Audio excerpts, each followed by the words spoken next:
Популаризација на спортот кај дамите, односно на фудбалот кај дамите е причина, а повод е учеството на една наша фудбалска второлигашка екипа на еден меѓународен турнир. Станува збор за учеството на меѓународен турнир во Едрене, во Турција, или Едирне на турски, или Одрин, градот во кој што се одржа овој фудбалски турнир. Женскиот фудбалски клуб Победа Валандово беше дел од соборот. Победа Валандово 16, да не се налутат случајно гостинките. Ова утро може полека и да го отвориме студиото. Со нас се Гордана Кочева, која што е тренер на екипата, и Тамара Гошева, фудбалерка. Добро утро, добре не дојдовте. Добро утро. Популаризација на фудбалот во Македонија. Гордана, ќе почнеме со вас.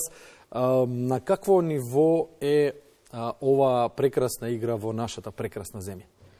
Ви благодариме на поканата и можноста да се представиме на пошироката јавност. Добро, фудбалот не е на некое завидно ниво, посебно е втората лига. Се соочуваме нели сите со тие исти едни проблеми, инфраструктура, квалитативно, квантитативно.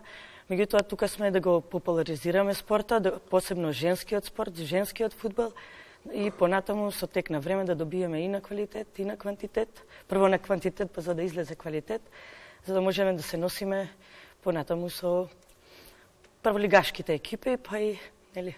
Така, тоа што се однесува до нивото до степенот на актуелниот моменталниот развој на фудбалот или нивото на квалитетот што го има македонскиот фудбал во моментот. Како котира македонскиот фудбал во споредба со меѓународните екипи? Бевте на турнир, имавте прилика да одиграте надпревари со екипи од други земји, па како котираме таму? На конкретниот турнир имаше екипи од соседна Грција, Бугарија, Турција, домаќин градот, и ние представници од Македонија. Вака, турската домашна екипа беше од рангот на трета лига, турска лига, меѓутоа тие се поделени на повеќе трети лиги, најверојатно заради територијалната на земјата. Екипите од Грција и од Бугарија беа од прва лига, па квалитетот е тука некаде. Не е да сме ние нешто подолу, меѓутоа начинот на работа сигурно е поинаков. Повеќе години вложување во женскиот фудбал, во спортот, одскокнуваат во квалитет, меѓутоа не е некој драстичен. Со тоа што ако продолжи таквиот тренд, по некоја година разликата, јазот ќе биде многу поголем, предпоставуваме. Ако одат они се понапред, ако ние стоиме во место, да, меѓутоа јас се надевам и знам дека се прават одредени чекори и од Фудбалската федерација.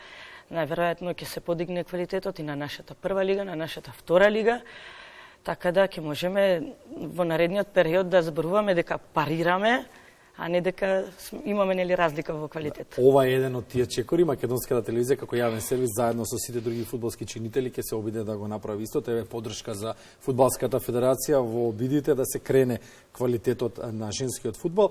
Гордана, имаше прилика, Тамара, односно имаше прилика да настапиш на овие надпревари со овие екипи, па како вие фудбалерките и играчите на терен го видовте фудбалот нашиот во споредба со екипите од Грција, од Бугарија, од Турција? Па вака, секој дека тоа е едно големо искуство за нас најпрво. Ова ни беше прв турнир надвор од границите на Македонија и мислам дека девојките има шанса да видат и како е да се игра малку поразлично за разлика од кај нас, но за почеток... Како за почеток е добро, да се надеваме дека со текот на времето ќе стигнеме некаде до она што го посакуваме како квалитет. Втора македонска женска фудбалска лига, кадетска лига, настапи на турнири. Како оди работата со младите фудбалерки во Македонија, конкретно во вашиот клуб Валандово 16? Вака, ние сме доста млад клуб, постоиме од 2016. Затоа и 16-ката, предпоставувам, одбрана 16-ката. Во овој период е формирана 2016, меѓутоа такмичиме веќе трета година поред со сениорска екипа во втора лига, втора година поред со кадетската лига, и од оваа година стартувавме како наречена и детска екипа. Со нив играме само по турнири во летниот период, кога завршува школската година. Со двете екипи сега не може да бараме квалитет и некој резултат кога се уште се прави екипата. Настапуваме со доста млада екипа, деца родени 2009-10. Така да се надеваме во наредниот период кога сето тоа децата ќе пораснат, ќе се добие на тренажен процес на искуство. Сето тоа, знаете како викаат, не бива бутни прачка пи вино, на нашки кажано. Значи дај малку да легне работата, да створиме традиција кон спортот, па понатаму ќе очекуваме, за едно 3, 4, 5 години ќе очекуваме резултати. Имате ли поддршка од локалниот, регионалниот, па и од државниот фактор, од релевантните структури, компании, спонзори, самоуправа и така натаму, средства од државата, сето она што треба да се слева во еден спортски колектив? Дали имате доволна и соодветна поддршка од тој аспект? Предпоставам, знаеме сите на кое ниво е спортот, сега да не навлегам во тој професионалниот дел, меѓутоа овој аматерскиот, женскиот фудбал е сведен на аматеризам во нашата земја, што за жал е сведен на аматеризам. Финансиите се доста мали, затоа сме и таму кај што сме. Ако сме имали поголеми финансии, сигурно би направиле екипа за поголеми дострели.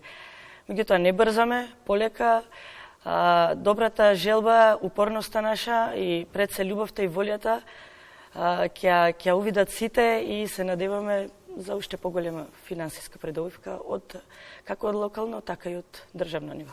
Тамара, што е она што на фудбалерките им недостасува во сегашната констелација поставеност на нештата? Што е она што им недостасува за да можат да напредуваат? Што најмногу ве допира лично вас како играчи, како оние кои што се актери долу на терен?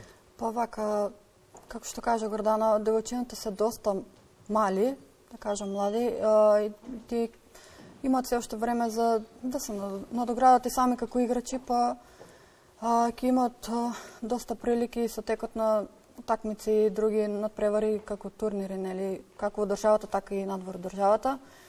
Да стекнат доверба, што повеќе во себе, и мислам дека со тоа можат да се истигнат на повисоко ниво. Значи најбитно е да имат довербата во нив, па потоа се друго следува со игра. Да, Гордана, имаме ли услови, имаме ли стручен кадар, имаме ли терени каде што кажавте инфраструктура дека недостасува, меѓутоа еве конкретно. Има ли терени каде што можат да играат? Имаме ли стручен кадар, тренери?